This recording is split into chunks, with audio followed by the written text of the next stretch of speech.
அனைவருக்கும் வணக்கம். நான் படித்து ரசித்த கதையை நீங்களும் படித்து கேட்டு மகிழுங்கள். கதை பிடித்திருந்தால் அனைவருக்கும் பகிருங்கள். கிச்சனுக்குள் நுழைந்த ரேவதி தன் கண்களாலேயே கிச்சன் முழுவதையும் நோட்டமிட்டாள். பிறகு பார்வதி என கத்தினாள். வேலைக்காரி தான் பார்த்து கொண்டிருந்த துணி துவைக்கும் வேலையை போட்டுவிட்டு ஓடி வந்தாள். என்னம்மா என கேட்க, எந்த லட்சணத்துல கிளீன் பண்ணி வச்சிருக்க? அங்கங்க திட்டு திட்டா கரையா இருக்கு. வேலை ஒழுங்கா இல்லைனா எனக்கு கெட்ட கோபம் வரும் என திட்டினாள். வேகமாக துணியை எடுத்து கரையை சுத்தம் செய்ய துவங்கினாள் பார்வதி. அன்று ஒரு நாள் ரேவதி வெளியில் சென்றிருக்க வீட்டு வேலைகளை கவனித்துக் கொண்டிருந்த பார்வதிக்கு இருமல் சத்தம் கேட்டது. மாடியில் ரேவதியின் கணவர் செந்தில் படுத்திருக்கிறார். அவருடைய இருமல் சத்தம் என்பதை அறிந்து கொண்ட பார்வதி அமைதியாக வேலையில் ஈடுபட்டாள். இருமல் சத்தம் தொடர்ந்து கேட்க வெந்நீர் வைத்து எடுத்துக்கொண்டு மாடி ஏறி மேலே சென்றாள். செந்திலின் அருகில் சென்று தண்ணீரை கொடுத்தாள். தண்ணீரை வாங்கியவன் கைகள் நடுங்கியது. டம்ளரை அவள் வாங்கி கொண்டு அவர் தலையை தூக்கி மடியில் வைத்து தண்ணீர் கொடுத்தாள். மாடியிலிருந்து கீழே வந்து வேலைகளை கவனித்துக் கொண்டிருந்தாள். பார்வதி அவள் அம்மா இந்த வீட்டில் வேலை செய்யும் போது 10 வயதில் இந்த வீட்டிற்கு வந்திருக்கிறாள். அவள் அம்மா இறந்த பிறகு அவளுக்கு இந்த வேலையே பழகிவிட்டது. பார்வதிக்கு திருமணமாகி குழந்தை பிறந்துவிட்ட நிலையில் தன் குழந்தையை படிக்க வைக்க இந்த வீடே கதி என கிடந்தாள். பார்வதியின் கணவன் குடிகாரன். வீதிக்கு வீதி இருக்கும் சாராய கடையில் குடித்துவிட்டு வீட்டிற்கு வருவதே அவன் வாடிக்கை. குடிப்பதற்கு தேவையான பணத்திற்கு வேலைக்கு போவான். பின் குடித்துவிட்டு எங்காவது விழுந்து கிடப்பான். சில நேரம் வீட்டில் வந்து கவிழ்ந்து கிடப்பான். பார்வதியின் மகள் பானுமதி. அவர்கள் ஊரில் இருக்கும் அரசு பள்ளியில் 4வது படித்து வந்தாள். பார்வதியின் கவலை எல்லாம் பானுவை எப்படி வளர்த்து ஆளாக்கப் போகிறோம் என்பதாகவே இருந்தது. ரேவதிக்கும் செந்திலுக்கும் திருமணமாகி 5 ஆண்டுகள் ஆகியிருந்தது. 4 வயதில் அபிராமி என்ற பெண் குழந்தையும் இருந்தது. 2வது குழந்தையை பெற்றுக்கொள்வதற்காக ரேவதி கர்ப்பமாக இருந்தாள். கணவனுக்கும் அவளுக்கும் இடையே சிறு கருத்து வேறுபாடு ஏற்பட்டது. ரேவதி அப்போது 3 மாத கர்ப்பிணியாக இருந்தாள். தன் கணவனுடன் ஏற்பட்ட சிறு பிரச்சனை அன்று இருவருக்கும் இடையே வாக்குவாதமாக மாறியது. பேசிக்கொண்டிருக்கும் போதே கோபத்துடன் வேகமாக அவள் பெட்ரூமில் இருந்து வெளியே சென்றாள். அப்போது தரை வழுக்கி கீழே விழுந்தாள். தன் மனைவியை தூக்கி கொண்டு மருத்துவமனைக்கு ஓடினான் செந்தில். மருத்துவர்கள் பரிசோதித்துவிட்டு கரு கலைந்து விட்டது, இனிமேல் கருத்தரிக்கவும் வாய்ப்பில்லை என்றும் கவனமாக இருக்க வேண்டும் எனவும் கூறிவிட்டனர். 2வது குழந்தைக்காக இருவரும் மிகவும் ஆசையுடன் எதிர்பார்ப்புடன் காத்திருந்தனர். கரு கலைந்ததற்கு தான் காரணம் என்ற குற்ற உணர்ச்சியில் இருந்தான் செந்தில். அப்போது வந்த சண்டையை இன்னும் முடித்து கொள்ள மனமில்லாமல் இருந்தாள் ரேவதி. இருவரும் பேசிக்கொள்வதோடு சரி, மற்றபடி அவர்களுக்கு இடையில் 2 ஆண்டாக எந்த தாம்பத்திய உறவும் இல்லை. குழந்தைக்காக இருவரும் ஒரே வீட்டில் வாழ்ந்து வந்தனர். அதன் பிறகு அன்றொரு நாள் ரேவதி ஷாப்பிங் சென்றிருந்தாள். செந்தில் ஹாலில் அமர்ந்து டிவியில் கிரிக்கெட் போட்டியை பார்த்து கொண்டிருந்தான். ஹாலில் இன்னொரு ஓரத்தில் அமர்ந்து வீட்டை துணியால் துடைத்து கொண்டிருந்தாள் பார்வதி. அடிக்கடி பார்வதி என்ன செய்கிறாள் என்பதையும் பார்த்து கொண்டிருந்தான் செந்தில். கதவு திறந்திருந்தது. எழுந்து சென்று கதவை அடைத்தான் செந்தில். தன் வேலையிலேயே கவனமாக இருந்த பார்வதி அதை கவனிக்கவில்லை. செந்தில் மீண்டும் வந்து ஹாலில் அமர்ந்து கொண்டு டிவியை பார்க்க துவங்கினான். கொஞ்ச நேரத்தில் காலிங் பெல் ஒலித்தது. வேலையை போட்டுவிட்டு பார்வதி எழுந்திருக்க செந்தில் கதவை திறந்தான். ரேவதி ஷாப்பிங் முடித்துவிட்டு வந்திருந்தாள். வீட்டிற்கு வந்தவள் பார்வதி நிற்பதை பார்த்துவிட்டு கதவு பூட்டியிருந்ததையும் பார்வதி கணவனின் கண் பார்வையில் இருப்பதையும் பார்த்து சந்தேகப்பட ஆரம்பித்தாள். கதவை ஏன் பூட்டி வச்சிருக்கீங்க என்றாள் செந்திலிடம் கோபமாக. டிவியில் கவனமாக இருந்தவன் தன்னை நோக்கி வந்த கேள்வியால் திடுக்கிட்டு ரேவதியை பார்த்தான். டிவியில வெளிச்சம் பட்டு சரியா தெரியல, அதான் கதவை சாத்தினேன் என கூறிவிட்டு மீண்டும் டிவியை பார்க்க ஆரம்பித்தான். ரேவதியின் எண்ணங்கள் பலவாறாக ஓடியது. கடந்த 2 ஆண்டுகளாக தன்னிடம் கிடைக்காத தாம்பத்தியத்தை இவளிடம் தீர்க்க பார்க்கிறானா என யோசித்தவள், சி, ஏன் நம்ம சிந்தனை இப்படி போகுது? செந்தில் நினைத்திருந்தால் எப்போதே எங்களை விட்டுவிட்டு யாருடனாவது சென்றிருக்கலாம், தன்னை உதறி இருக்கலாம். ஆனால் அவன் அப்படி செய்ததில்லையே. அவன் எவ்வளவு தடவை மனம் விட்டு பேச முயன்றும் நாம் தான் அதற்கு இடம் கொடுக்கவில்லை. அன்று நடந்த பிரச்சனைக்கு நானும் தான் காரணம். கொஞ்சம் பொறுமையாக இருந்திருக்கலாம் என நினைத்து கொண்டு அமைதியானாள். பார்வதி பல வருடங்களாக வேலை பார்க்கிறாள். அவளை சந்தேகப்பட ஒன்றும் இல்லை என்பதால் தேவையில்லாமல் சந்தேகப்பட்டு குடும்பத்தை அழித்து விட வேண்டாம், வீட்டில் இருக்கும் கொஞ்ச நிம்மதியும் இல்லாமல் போய்விடும் என்று தன் வேலைகளில் கவனம் செலுத்த ஆரம்பித்தாள். காலையில் வேலைக்கு செல்லும் பார்வதி ரேவதியின் வீட்டு வேலைகளை முடித்துவிட்டு மதியம் கிளம்பி தன் வீட்டிற்கு சென்று விடுவாள். சிறு ஓய்வுக்கு பின் தன் வீட்டு வேலைகளை பார்த்து முடித்துவிட்டு பள்ளிக்கூடத்தில் இருந்து வரும் பானுவை கவனித்துக் கொள்வாள். மாலை மீண்டும் கிளம்பி ரேவதி வீட்டிற்கு சென்று வேலைகள் அனைத்தையும் முடித்துவிட்டு இரவு 8 மணிக்கு தன் வீட்டிற்கு வருவாள். தொடர்ந்து இதே வீட்டில் வேலை கிடைப்பதால் நல்ல சம்பளமும் கிடைத்தது. அதனால் வேறு எந்த வீட்டிற்கும் வேலைக்கு செல்லாமல் இங்கேயே இருந்து விட்டாள் பார்வதி. அன்று மதியம் தன் வீட்டு வேலைகளை முடித்துவிட்டு அமர்ந்திருந்தாள். பானு பள்ளிக்கூடத்திலிருந்து வந்தாள். உடனே தான் வேலை பார்க்கும் இடத்திலிருந்து கொண்டு வந்த சாப்பாட்டை கொடுத்தாள். அதை சாப்பிட்டு விட்டு விளையாடி கொண்டிருந்த பானு சிறிது நேரத்தில் படுத்து தூங்கிவிட்டாள்.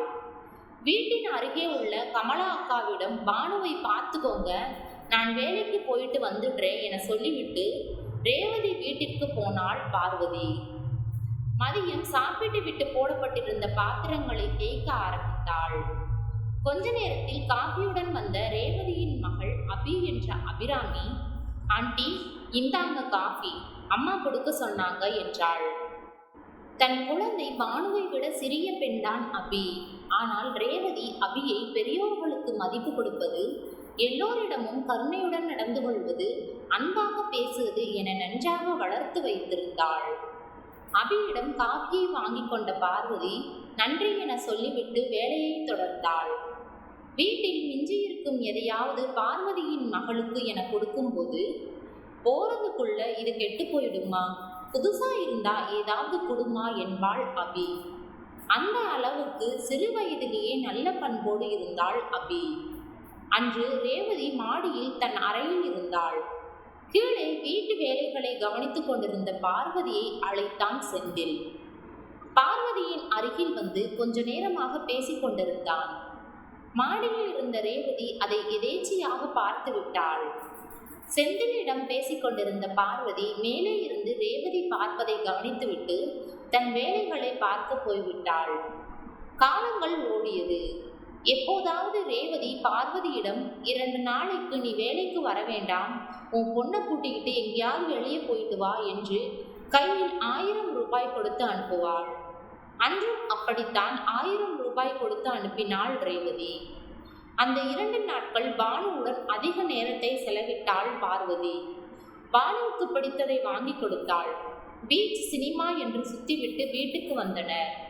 அவள் கணவன் ரவி நன்றாக தூங்கிக் கொண்டிருந்தான்.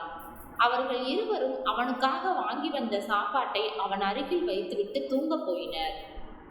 பார்வதியின் கணவன் ரவிக்கு எப்போதாவது தன் குழந்தையின் நினைப்பு வரும். அப்போது அவளுக்கு பிடித்ததை வாங்கி கொடுப்பான். அதோடு சரி, பிறகு கண்டுகொள்ள மாட்டான். அன்று ஒரு நாள் வீட்டு வேலையை முடித்து மதியம் தன் வீட்டில் படுத்திருந்தாள் பார்வதி. பானு அவள் அருகில் விளையாடி கொண்டிருந்தாள். பார்வதிக்கு நெஞ்சை அடைப்பது போல் இருக்க எழுந்திருக்க முற்பட்டாள். முடியாமல் போக பானுவை அழைத்தாள். ஓடி வந்து என்னம்மா என பானு கேட்க, பானு கொஞ்சம் தண்ணீர் எடுத்துக்கொடு என்றாள். தண்ணீருடன் வந்து அம்மாவை எழுப்பினாள் பானுமதி. ஆனால் அவள் எழுந்திருக்கவே இல்லை. அழுது கொண்டிருந்த குழந்தை எழுந்து போய் அருகில் குடியிருக்கும் கமலா ஆண்டியிடம், ஆண்டி, அம்மா தண்ணீர் கேட்டாங்க, கொண்டு வந்தால் அம்மா எழுந்திருக்கவே மாட்டேன் என்கிறது என்றாள். ஓடி வந்து பார்த்தாள் கமலா. கமலாவின் கணவனும் ஓடி வந்து பார்க்க எல்லாம் முடிந்து போய்விட்டிருந்தது. பார்வதி இறைவனடி சேர்ந்திருந்தாள். பானுவை நினைத்து கொண்டே கவலையுடனே இறந்து போயிருப்பாள். காலையில் விஷயம் கேள்விப்பட்டு ரேவதியும் அவளது கணவன் செந்திலும் வந்தனர். குடித்துவிட்டு கிடந்த பார்வதியின் கணவன் ரவியின் தலையில் தண்ணீரை கொட்டியும் அவன் தலை நிலை கொள்ளாமல் தவித்தது. ரேவதியின் கணவன் செந்தில் தான் பார்வதியின் அண்ணன் என சொல்லி கொல்லி போட்டான். அடுத்த நாள் பள்ளிக்கூடம் செல்லாமல் வீட்டில் இருந்தாள் பானு. மதியம் 1 மணிக்கு ஏதும் புரிந்தும் புரியாமலும் பானுவிடம் அம்மா எங்கே என கேட்டான் ரவி. அம்மா சாமி கிட்ட போயிட்டாங்கப்பா என சொல்லி அழுதாள் பானு. காலையிலிருந்து சாப்பிடாத பானு அப்பா எனக்கு பசிக்குது என்று கூறிக்கொண்டிருக்கும் அதே வேளையில் கமலா சாப்பாட்டுடன் வந்து, அண்ணா நீங்களும் குழந்தையும் சாப்பிடுங்க என பாத்திரத்தை வைத்துவிட்டு சென்றாள். அப்பா நானும் கடவுள்கிட்ட போகணும்னா என்ன செய்யணும்பா என்று கேட்ட பானுவை வாரி அணைத்து கொண்டான். பின் மாலையில் ரவியின் கைகள் நடுங்க சாராய கடைக்கு போய்விட்டான். இரவு வந்தவன் படுத்து தூங்கியும் போனான். கமலா ஏதோ வேலையாக அவளது அம்மா வீட்டிற்கு சென்று விட்டாள். பானுவிற்கு பசியை தாங்க முடியவில்லை. காலையிலேயே குடித்துவிட்டு வீட்டில் கிடந்த தன் அப்பாவின் சட்டை பையிலிருந்து 10 ரூபாய் எடுத்து பிஸ்கெட் வாங்கி சாப்பிட்டாள். மணி மதியம் 3. பசியை தாங்க முடியவில்லை. தன் அப்பாவையும் காணோம். அருகில் கமலா ஆண்டியும் இல்லை என்றதும் நேராக கிளம்பி ரேவதியின் வீட்டிற்கு சென்றாள் பானு. கேட்டு சாத்தி இருக்க கேட்டை தட்டினாள். கேட்டும் கதவும் திறந்துதான் இருக்கு. பார்வதி உள்ளே வா என்றவள் சுதாரித்து கொண்டு, யாரு பானுவா, உள்ளே வாமா என்றாள். கேட்டை திறந்து உள்ளே வந்தாள் பானு. ரேவதி வீட்டின் கதவை திறந்து போய் பானுவை கூட்டிக் கொண்டு உள்ளே வந்தாள். என்னம்மா வேணும் என்றாள். ஆண்டி எனக்கு பசிக்குது என்றாள் பானு. இருமா என ஓடி சென்று கையில் கிடைத்தது எல்லாம் எடுத்து வந்து கொடுத்து சாப்பிட கொடுத்தாள். அப்பா என்ன செய்கிறார் என கேட்டாள் ரேவதி. அப்பாவை காணோம் என்றாள். கமலா ஆண்டி எங்கே என்றாள் ரேவதி. அவங்க ஊருக்கு போயிட்டாங்க என பானு கூறிவிட்டு சாப்பிட்டு முடித்தாள். ஆண்டி எங்க அம்மா சொல்லுவாங்க, எங்க பாட்டி இங்கே தான் வேலை செய்தார்களாம். அவங்க இறந்த பிறகு எங்க அம்மாவும் இங்கே தான் வேலை செய்தாங்க. இப்போ எங்க அம்மாவும் செத்து போயிட்டாங்க. நானும் எங்க அம்மா மாதிரி உங்ககிட்ட வேலை செய்யட்டுமா என்றாள் பானு. பானு என்று அப்படியே வாரி அணைத்து தன் மடியில் வைத்து கொண்டாள் ரேவதி. இங்கே பாரு, இது மாதிரி எல்லாம் பேசக்கூடாது. இனி உனக்கு அம்மா அப்பா எல்லாம் நாங்க தான், நீ கவலைப்படாதே என கூறி அணைத்து கொண்டாள். தன் கணவனை ஏறிட்டு பார்த்தாள். செந்தில், எங்களது 2வது குழந்தை நீ. இதற்காகவே அனைத்தும் நடந்தது போல என பானுவின் தலையை தடவி கொடுத்தான். பொங்கி வந்த அழுகையோடு தன் கணவனின் கழுத்தை கட்டி கொண்டாள் ரேவதி. 2 நாட்கள் கழித்து மறுநாள் அபியுடன் பள்ளிக்கு செல்வதற்காக பானு செந்திலின் காரின் பின் இருக்கையில் உட்கார்ந்திருந்தாள். அபியும் பானுவும் ரேவதிக்கு டாட்டா காட்ட கார் கிளம்பி சென்றது. அன்று இரவு ஒரே அறையில் ரேவதியும் செந்திலும் இருக்க அடக்கி வைக்க முடியாமல் ரேவதி செந்திலிடம், அன்று பார்வதியிடம் என்ன பேசினீங்க என்றாள். பார்வதி உடம்பு ரொம்ப மெலிந்து கொண்டே போவதாக தெரிந்தது. அதான் என்ன பிரச்சனை என கேட்டேன். ஒன்றுமில்லை, நன்றாக இருக்கிறேன் என்று கூறினாள். இருந்தாலும் மருத்துவரை பார்த்துக்கொள் என்றேன். மருத்துவரை பார்த்துவிட்டு ஸ்கேன் எடுத்து பார்க்க சொன்னால், எனக்கு தெரிந்த கிளினிக் ஒன்று உள்ளது, அங்கு சென்று பார்த்துக்கொள் என்று கூறினேன். பாவம், ஏதோ கொல்லாத நோய் அவளை கொண்டு போய்விட்டது என்றான் செந்தில். இறைவன் ஒரு கதவை அடைத்தால் இன்னொரு கதவை திறந்து வைப்பான் என்பார்கள். பானுவை பொறுத்தவரையில் அது மிகவும் நல்ல கதவாகவே அமைந்திருந்தது. நன்றி.